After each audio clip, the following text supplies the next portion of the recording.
সাইয়েদনা সুলাইমান বললেন, আল্লাহ, গোটা বিশ্বের সব প্রাণীকুল, পশুকুল, পক্ষীকুল, মৎস্যকুল, মানবকুল, জিনকুল সবাইকে আমি একবেলা কি খাওয়াবো? সবাই বলেন, কথা বলেন না। লাঞ্চ খাওয়াবো, দুপুরের খাবার। সবাই বলেন, কি খাওয়াবে?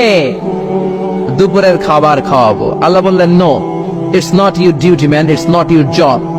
সুলাইমান, এটা তোমার কাজ না, এটা আমার কাজ, তুমি পারবা না। সাইয়েদনা সুলাইমান বললেন, আল্লাহ, লেট মি ট্রাই, আমার একটু চেষ্টা করতে দেন না। আমার মনে বড় শখ, গোটা বিশ্বের বাদশা আমারে বানায় দিলেন, গোটা বিশ্বের প্রেসিডেন্ট করে আপনি আমাকে সিলেক্ট করলেন।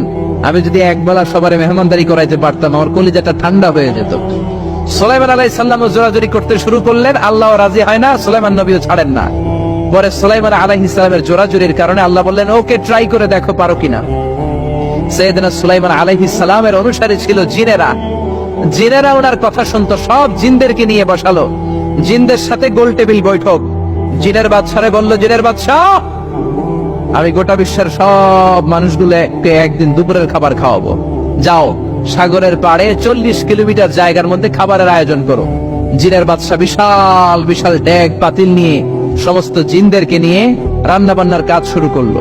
আফ্রিকার জঙ্গল থেকে আস্ত আস্ত গরুগুলোকে এনে ফ্রাই করতে আরম্ভ করলো, হরিণগুলোকে রোস্ট করতে আরম্ভ করলো, সাগরের তিমি মাছগুলোকে ভুনা করতে শুরু করলো, আকাশের বড় বড় পাখিগুলোকে রোস্ট করতে শুরু করলো। 40 কিলোমিটার ব্যাপী জায়গা নিয়ে খাবার তৈরি করা হচ্ছে, কারণ সাইয়েদনা সুলাইমান আলাইহিস সালাম গোটা বিশ্বের মানুষকে, গোটা বিশ্বের প্রাণীগুলোকে একদিন দুপুরের খাবার খাওয়াবে। তো 40 কিলোমিটার জায়গার মধ্যে খাবারের আয়োজন করা হলো। সাইয়েদনা সুলাইমান আলাইহিস সালাম বললেন, রান্না করতে থাকো। করতে করতে বিশাল রান্নার স্তূপ, বিরিয়ানির স্তূপ, খিচুড়ির স্তূপ, পোলাওয়ের স্তূপ, রেজালার স্তূপ, ঝাল গরুর মাংসের স্তূপ, কোরমার স্তূপ, সব কিছুর স্তূপ করা হলো। ফল মূল মাছ মাংস এনে স্তূপ করা হলো 40 কিলোমিটার এরিয়া নিয়ে। কয় কিলোমিটার? সবাই বলেন, কয় কিলোমিটার? সব যখন রান্না শেষ, চলে এলো সেই মহেন্দ্রক্ষণ, সেই মহেন্দ্র দিন, যেদিন তিনি আপ্যায়ন করাবেন। সাইয়েদনা সুলাইমান আলাইহিস সালাম উদ্বোধনী ভাষণ দিবেন, মানে উদ্বোধন করবেন। খাবার উদ্বোধন করা লাগবে না, এটা তো গোটা বিশ্বের মানুষ খাবে, মহাবিশ্বের সব প্রাণী খাবে। উনি উদ্বোধনী বাক্যে বললেন, আমি বেশি কিছু বলতে চাই না। মাছেরা লাইন ধরবে সাগরের এদিক দিয়ে, পাখিরা লাইন ধরবে ডান দিক দিয়ে, মানুষ লাইন ধরবে বাম দিক দিয়ে, জিনেরা লাইন ধরবে সামনে দিয়ে, আর বনের পশুরা লাইন ধরবে জঙ্গলের এদিক দিয়ে। লাইনে লাইনে আসো, তোমাদেরকে খাবার দেয়া হবে সকাল থেকে সন্ধ্যা পর্যন্ত, যার যত মনে চায় পেট ভর্তি খাবার দেয়া হবে। ইন দ্য মিন টাইম সাগরের ভেতর থেকে এক বিশাল আকৃতির তিমি মাছ আ করে ডেকে বলল, সুলাইমান, আমি লাইন টাইন মানি না। কি মানি না? তুমি তোমার উদ্বোধনী বক্তব্যে বলেছো লাইন ধরে খাবার নিতে হবে, আমি লাইন টাইন মানি না। আমার পেটে প্রচন্ড ক্ষুধা, ক্ষুধার জ্বালায় আমি মরতে বসেছি, আমি লাইন মানি না, খাবার দাও। সাইয়েদনা সুলাইমান আলাইহিস সালাম বললেন, আমি নবী মানুষ, আমি বেলাইন করতে পারি না। সাইয়েদনা সুলাইমান বললেন, আমি লাইন ছাড়া খাবার দিতে পারি না। তিমি মাছ বলে, আমি লাইন মানি না, আমার পেটের ভেতরে এত ক্ষুধা, ক্ষুধার জ্বালায় আমি মরে যাচ্ছি। তোমার এই মেহমান খানায় এসে খাবারের অভাবে আমি যদি তিমি মাছ মারা যাই, কিয়ামতের দিন আল্লাহ তোমারে ছাড়বে না রে সুলাইমান। সুলাইমান আলাইহিস সালাম পড়ে গেছে বিপদে। হ্যাঁ হ্যাঁ, আসলে এটা যদি মরে যায় তাহলে তো সমস্যা, একটা ব্যাড রেকর্ড হয়ে যাবে, ঠিক কিনা? তো উনিও লাইন মেনটেন করতে বলতেছে, তুমি বাসো লাইন মানবে না, বেলাইন। কিছু লোক আছে এরকম, পুলিশ দ্বারা আছে, র্যাব দ্বারা আছে, ওর মধ্যে বেলাইন করে ফেলার আছে না নাই? তুমি বাস বলে, আমি লাইন টাইন মানি না। তো সুলাইমান আলাইহিস সালাম বললেন, ঠিক আছে, সবার জন্য লাইন, শুধু এইটার জন্য বেলাইন। উনি ঘোষণা দিলেন, যাও, এটারে খাবার দাও।